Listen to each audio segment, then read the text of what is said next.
अभी हम बात करेंगे एक न्यू टॉपिक पर जिसका नाम है first law of thermodynamics. Thermodynamics का फर्स्ट लॉ। जो फर्स्ट लॉ है बेसिकली ये किस पर बेस है? आपका कंजर्वेशन ऑफ एनर्जी पर बेस है। अगर इसका सिस्टमैटिक अगर डायग्राम के अकॉर्डिंग देखा जाए तो इसके अकॉर्डिंग मान लेते हैं ये आपके पास एक सिस्टम है।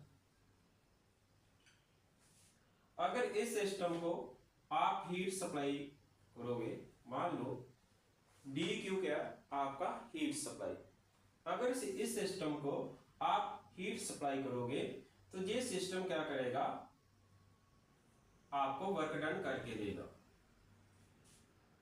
कहने का मतलब अकॉर्डिंग टू फर्स्ट लॉ के अकॉर्डिंग अगर आप किसी सिस्टम को हीट देते हो, ये जो टोटल हीट आप दे रहे हो डी क्यू, इसका थोड़ा सा पोर्शन, इसका जो टेम्परेचर है, इसका जो टेम्परेचर है वो इंक्रीज करेगा। कहने का मतलब इसका जो इंटरनल एनर्जी है वो चेंज होगा और साथ में ये क्या देगा? आपको कुछ वर्क डन करके देगा।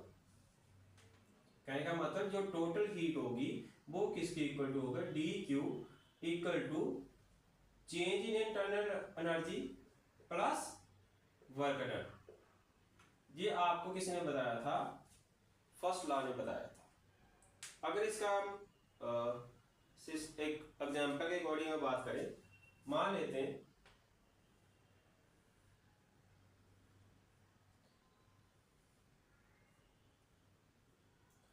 मान लीजिए ये एक सिलेंड्रिकल बॉडी है जिसमें आपका ये पिस्टन है,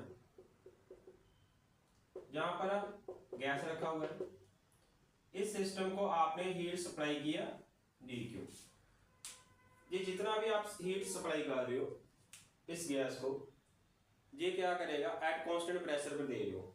जैसे आप हीट सप्लाई करोगे, मान लेते हैं जहां पर एक पिस्टन, इस पर मान लेते हैं वेट रखा हुआ आपने,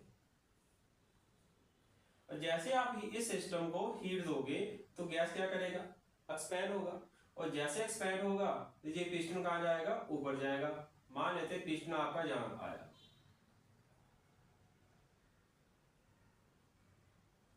इसको ए मान लेते हैं, इसको बी मान लेते हैं। इसका मतलब जो पिस्टन ने ये स्मॉल डिस्प्लेसमेंट कवर किया। अगर हम देखें कि इसने जो हीट आपने सप्लाई की है किसको? सिस्टम को, इसने कुछ ना कुछ वर्क डन करके दिया आपको। क्यों? ये वेट को अगर आप चाहे आप खुद लिफ्ट करो, लेकिन यहां पर किसने लिफ्ट किया? ये किया आपने, गैस ने किया। लेकिन गैस ने कब कह सकते लिफ्ट किया? जब आपने उसको हीट दिया। कहने का मतलब जितनी भी आपने हीट दी है, जितनी भी आपने हीट दी है, वो पिस्टन इस पॉइंट से बी पॉइंट मूव हुआ, लिफ्ट हुआ। अगर हम ये माने कि ये जो सिलेंडर जो आप कंसीडर कर रहे हैं, इसका पिस्टन का एरिया क्रॉस सेक्शन कितना? ए। अब अगर मैं इस पिस्टन पर कितना फोर्स लगा था वो निकाल ले, वो मान लेते हैं हम एफ मान लेते हैं। और हमें पता वर्क डन का फार्मूला क्या होता है? F into D x. F का प्रेशर की टर्म में फार्मूला क्या बना? पी इंटू एरिया, एरिया जो पिस्टन का है, इंटू डी एक्स। तो एरिया इंटू डी एक्स किसका फार्मूला बन सकता है? Change in volume. अगर देखा जाए इस पॉइंट से इस पॉइंट पर पिस्टन आपका मूव किया तो ये क्या हुआ? चेंज इन वॉल्यूम हुआ, वही लिखा है। अब अकॉर्डिंग टू जो फर्स्ट लॉ है, जितनी आप हीट इस सिस्टम को सप्लाई करोगे वो थोड़ा सा क्या करेगा? इसका टेम्परेचर भी इंक्रीज करेगा। कहने का मतलब टेम्परेचर इंक्रीज होगा। इसका मतलब D Q equal to D U और कुछ उसने वर्क डन करके दिया डी डब्ल्यू, और वर्क डन का वैल्यू किसके इक्वल टू है? P D V. D Q D U P D V. आपका ये क्या बना? First law. मैक्सिमम जो न्यूमेरिकल आएंगे वो इस बेस पर ही आते हैं। अब इसमें एक साइन कन्वेंशन का ध्यान रखना आपको। साइन कन्वेंशन का आप कह सकते हो कि मान लेते हैं ये सिस्टम, इस सिस्टम पर अगर आप हीट ऐड करोगे, इस सिस्टम में अगर आप हीट ऐड करोगे तो वो हीट हमेशा आपने क्या लेना, पॉजिटिव लेना।